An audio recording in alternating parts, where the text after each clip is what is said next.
To quote one of the worst and most lazily derivative lines in entertainment this year, there is a tempest in me, and it has swept me through the algorithmic seas to you, dearest viewer, to deliver one final all-encompassing rant, one rant to bind them all, about the billion-dollar affront to our collective intelligence, the rings of power. Here are my last gripes about this diarrhea splatter of a show before I'm finished with it for good.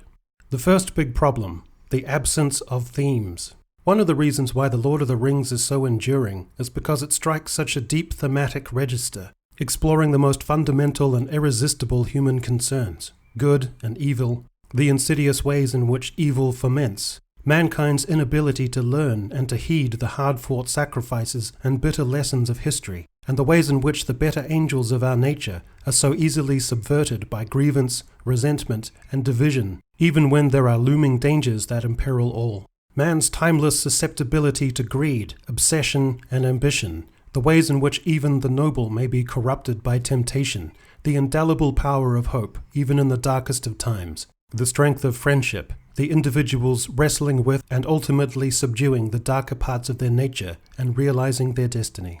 The Rings of Power exists in this world of Tolkien's imagination, the realm of these poignant themes. But the Rings of Power has no themes, only plot threads, set pieces, and boring arseholes. The show is neither theme nor character-driven, and is instead a couple of rungs lower in sophistication, mystery-led. What's in the box? Who's the mysterious stranger? What are those strange tunnels? Who is the mysterious blurry figure just before the end credits roll? This cheaper narrative approach relies on the superficial impulse for things to be revealed, rather than the richer impulses to explore characterization and ideas. The show has the contours, even the pretensions of themes, but they don't come to life. Without compelling themes, there can never really feel like there are compelling stakes. None of what unfolds in this billion-dollar spectacle arouses the deep instincts, the core impulses within an audience that are at the heart of drama. This is also why the attempts at profound dialogue are so contrived, overwrought, and fall so flat. The writers don't really have anything meaningful to say. With strong themes and characters assailed by forces turning within them and around them, then all the other stuff, all the other issues with the show wouldn't matter so much. As it is, The Rings of Power is an assembled narrative, but it isn't storytelling. This brings us to the second big issue, the almost unaccountable low quality across the board. The pacing either drags interminably through build-up or crests with frenetic and unengaging battles and other spasms of action. Either having a cast of near-nobodies was a deliberate choice to divest the characters of any associations with famous stars, or they simply couldn't get any. Either way, these actors just aren't up to the task of bringing this intended sweeping epic spectacle to life. Try to imagine Game of Thrones when it was getting off the ground without Sean Bean or Charles Dance. Perhaps the assumption was the series would be such a touchstone cultural event that it would propel many of these modestly achieving actors into the A-list. Ain't gonna happen. The original Lord of the Rings had a few goofy excesses and indulgences, like Legolas sliding down a gigantic elephant's tusks. But The Rings of Power is crammed full of next-level stupid shit that again made me literally mutter at my screen for the show to go fuck itself. The elf dude launching himself in stylized slow motion from outstretched chains, the brain-dead way in which irate or unsettled crowds can be swayed to an entirely different perspective by a brief, lame speech, the way no one can flirt or seduce anyone else with any debonair wit or charm, the stretching and warping of distance and elapsed time, the ultimate raised middle finger to the audience's intelligence with the idea that splashing water will somehow activate a volcano, the lazy absence or lack of talent to invent any amusing comic relief ancillary characters, no achingly lovely expressions of sensuality, where the man and the woman are both elevated to gracious and ideally poignant expressions of masculinity and femininity, the pervasive, grating presence of the writer's indulgent self-inserts, motivations, fantasies, and imposition of identity politics, which they envisage as bold, but which really comes across as obtuse. This brings us to the next big issue, diversity and representation. Sadly, this discussion gets reduced in a demoralizing and fractious way to a simple either-or. Either you support the representation and diversity to the hilt, or you're a reactionary whose critiques, while seeming reasonable on the surface, are rarely informed by latent bigotry. Within this, of course, are things that aren't being discussed, which is the notion not of good or bad, but proportionality. When Rings of Power did its marketing at the outset, there seemed to be a special emphasis that actors of diverse backgrounds would be taking on leading and highly positive roles. There is a strange side effect of this, however. In the minds of the showrunners, people of color ought to be almost entirely restricted to being good guys, to being heroes, to being leaders and saviors. This seems to me a kind of feeble sensitivity, because firstly it restricts and confines people of color to only one type of role without potential for exploration of darker characterization. Next, the mindset of the makers of the Rings of Power is to instill a flaky idea of actors as role models. Not actors as role models off-screen, but on-screen. Doctors, people who work at the UN, authors, engineers and scientists are role models. Actors are people who get paid to make you believe there's someone else in a fantasy that's happening in thousands of rapidly shifting pixels on a screen. They might support environmental charities in their spare time, but the people they are pretending to be are not role models. Getting this muddled up is just another egregious example of modern-day wimpiness and wankery. Lastly, the diversity in Rings of Power is incongruous.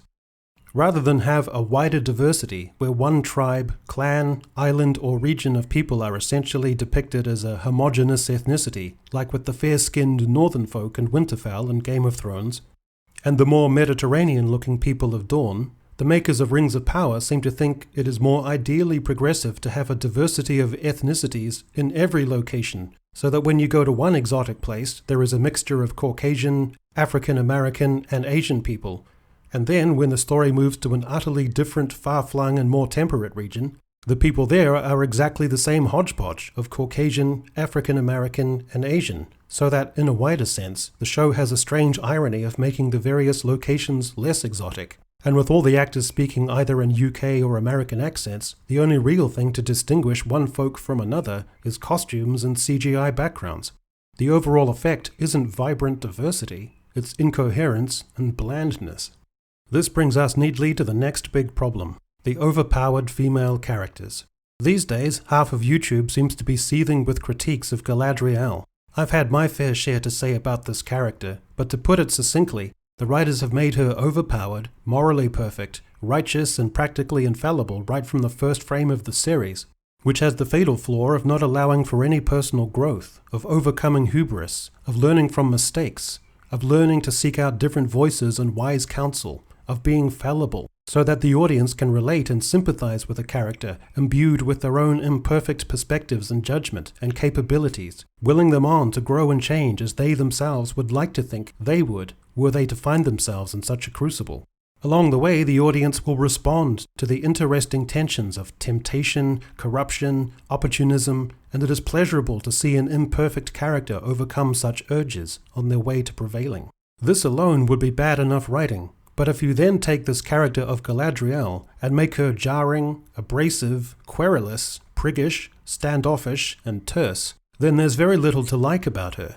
Strong characters can derive much of their appeal from the extent to which we don't quite know their motivations. There is immense power in restraint, in attracting the conjecture of others. Think of Matt Smith as Daemon in House of the Dragon. Your expectation is you will dislike him, but your inclination is to like him. It's a clash of perception that animates the character. He has a stolid, unhurried, masculine presence. He comports himself with a kind of debonair menace, is subdued but in control of the rhythm and tone of exchanges, is not emotionally demonstrative, and in fact, the amount of time he is speaking when the camera is on him is only a fraction of the time during which he is otherwise silent, brooding, ironical, and obsessive, savouring his replies in advance, and carrying a threat of violence.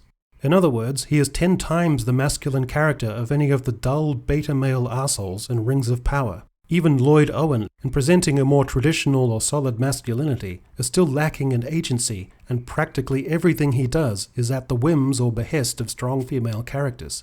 Matt Smith's Daemon is a wild card, a dangerous maverick. His unpredictability, his potential to disrupt, and a more latent sense, or projected wish that he actually has deeper moral inclinations, are elements that make him interestingly masculine, unlike the aforementioned arseholes. With Galadriel, by contrast, there's an almost blunt force trauma of literalism. To her, other people are just moving parts in a social process. Either they acknowledge her or they thwart her. Lastly, she is super awesome in every way. As a majestic, ethereal, and timelessly beautiful elf, as a belligerently efficient military commander, and as a brilliant mystery-solving super sleuth.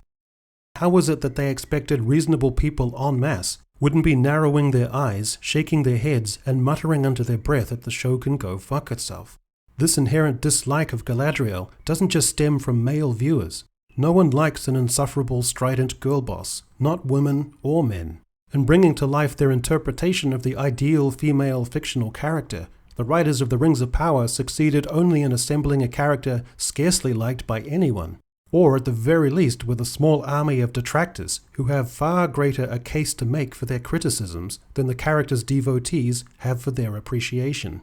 Women make up most of the principal characters with agency and valor. There is Galadriel, there is the Queen Regent, and there is Bronwyn, who whilst only a humble veterinarian, I think, is somehow also an incredible hand-to-hand combatant and practiced warrior, and also assigned without any particular rationale to the role of inspiring deliverer of speeches, rallier of a community, and decisive military strategist. Why? Christ knows. And this, dear viewer, is just the female characters. The men, in an almost eerily symmetrical inversion, are unempowered, effete, whiny, lacking in agency, unable to regulate and control their emotions, are often in need of pep talks or consolation from wiser women, are often put in their place by wiser and stronger women, they often defer to wiser and stronger women, and many of the so-called virile young soldiers look more like skinny teenagers who seem more suited to auditioning for a boy band than going into battle.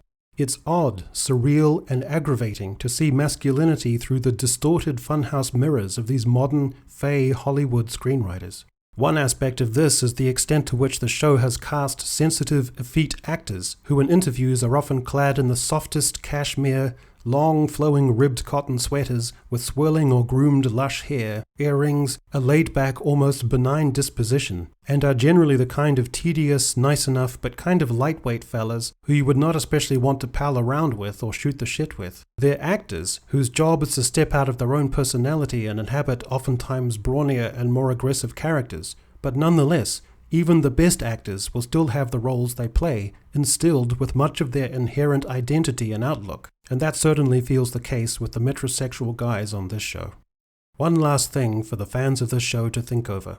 If I were a conservative reactionary in the culture wars, then much of my criticism could be brushed aside as coming from someone who was on the wrong side of history. But I'm liberal on the majority of the issues.